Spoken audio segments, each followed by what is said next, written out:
जोहार, जय मूल निवासी। मैं संकेत और आप देख रहे हैं एमएन टीवी।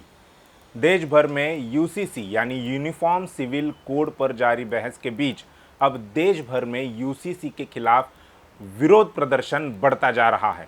अल्पसंख्यक समुदाय के मुस्लिम, सिख, ईसाइयों के साथ ही आदिवासियों के कई संगठन भी यूसीसी का पुरजोर विरोध कर रहे हैं। खासकर पूर्वोत्तर राज्यों में यूसीसी का विरोध और भी बढ़ता जा रहा है।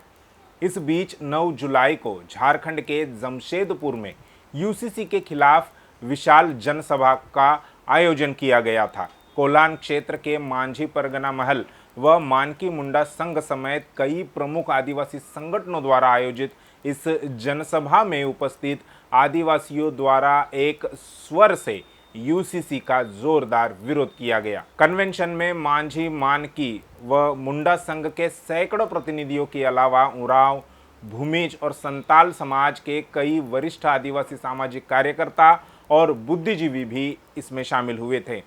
इसके अलावा कई सामाजिक जन संगठनों के लोग भी भारी संख्या में वहां उपस्थित थे। उन्होंने चेतावनी दी है कि आदिवासियों पर हो रहे हमलों को किसी भी कीमत पर बर्दाश्त नहीं किया जाएगा। विरोध प्रदर्शन को संबोधित करते हुए आदिवासी नेताओं ने यह भी कहा कि अभी जबकि यूसीसी पर चर्चा ही चल रही है, तब आलम ऐसा बना हुआ है कि मानो विशेष जाति समुदाय वालों को इतनी मनमर्जी करने की छूट मिली हुई है कि जब चाहे तब वह आदिवासियों के साथ अमानवीय घटना को अंजाम दे सकते हैं। यदि वास्तविक रूप से यूसीसी हम पर थोप दिया गया तब कैसी विकराल स्थिति होगी। दरअसल मध्य प्रदेश में आदिवासी समुदाय के एक व्यक्ति के साथ अमानवीय अत्याचार की घटना सामने आई, जिसमें एक ब्राह्मण समाज के व्यक्ति और विधायक प्रतिनिधि ने एक आदिवासी शख्स पर पेशाब कर दी। इस घटना का देश भर के लोकतांत्रिक नागरिक समाज के साथ साथ आदिवासी समुदाय में भी भारी गुस्सा है।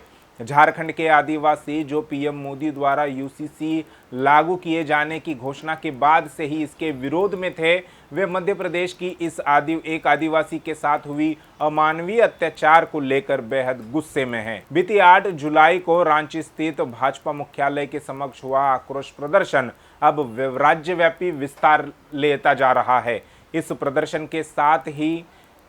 प्रदर्शन के माध्यम से ये बताया गया कि देश में यूसीसी लागू होने के बाद आदिवासियों के साथ कैसा व्यवहार होगा। मध्य प्रदेश में हुई यह घटना इसकी बानगी है।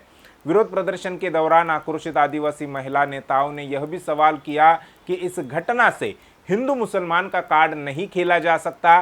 क्या सिर्फ इसीलिए संघ, भाजपा और उसके समर्थक चुप है? भाजपा मुख्यालय के सामने किए गए विरोध प्रदर्शन के माध्यम से मांग की गई कि आदिवासी मंत्री अर्जुन मुंडा व प्रदेश अध्यक्ष बाबूलाल मरांडी अपनी चुप्पी तोड़े। इसके अलावा भाजपा के सभी आदिवासी सांसद, विधायक और नेताओं से भी ये पूछा जा रहा है कि वे अपने समुदाय के एक शख्स के साथ किए गए इतने अमानवीय कृत्य को लेकर चुप क्यों है। उक्त मांगों को लेकर 10 व 11 जुलाई को खूंटी में आदिवासी समुदाय के लोगों ने आक्रोश प्रदर्शित किया।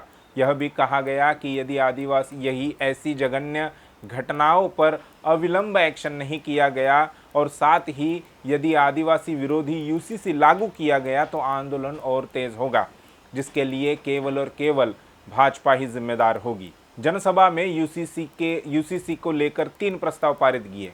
पहला, 13 जुलाई तक आदिवासी समुदाय के लोग अपना लिखित विरोध और सुझाव विधि आयोग को भेज देंगे। दूसरा, सभी आदिवासी गांवों के मांझी, पढ़ा, डोकलो, सोहेर अपने अपने गांवों से यूसीसी के विरोध में लिखित ज्ञापन देंगे। और तीसरा, केंद्र की भाजपा सरकार जब तक यह आदिवासी विरोधी प्रस्ताव वापस नहीं लेगी तब तक हर स्तर से लोकतांत्रिक विरोध जारी रहेगा। इसके अलावा 9 अगस्त तक इसे देशव्यापी आंदोलन का स्वरूप दिए जाने का ऐलान भी किया गया है। सूचनाओं के अनुसार आगामी 30 जुलाई को रांची में फिर से एक बड़ी बैठक बुलाई जा सकती है, जिसमें यूसीसी को लेकर आगे की रणनीति तैयार की जाएगी। गौरतलब है कि राष्ट्रीय आदिवासी एकता परिषद द्वारा 7 अगस्त को आदिवासियों से जुड़े तमाम मुद्दों को लेकर भारत बंद का ऐलान किया गया है, जिनमें से एक मुद्दा मूल निवासी बहुजन विरोधी यूसीसी का विरोध भी है।